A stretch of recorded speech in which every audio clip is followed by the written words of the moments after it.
Welcome to Not Milk Never Milk. Subscribe if you're lactose intolerant. You start by verifying the pack and charger match. NiMH versus LiPo matters. Inspect the battery for swell, cuts, or corrosion. If any defect exists, stop.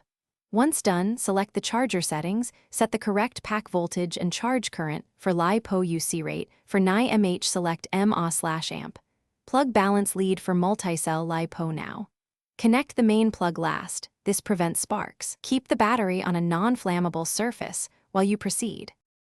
You power the charger and confirm the displayed cell count and voltage. This ensures the pack is healthy. Set the charge current.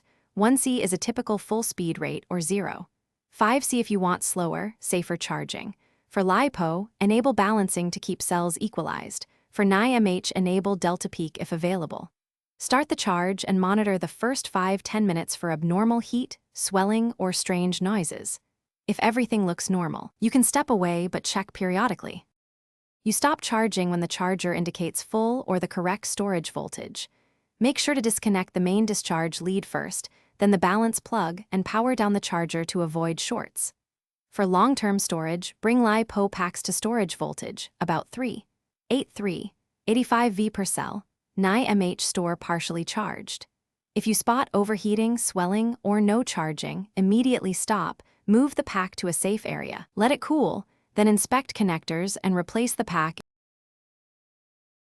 Thanks for watching. If this was helpful, leave a like and consider subscribing. See you next time.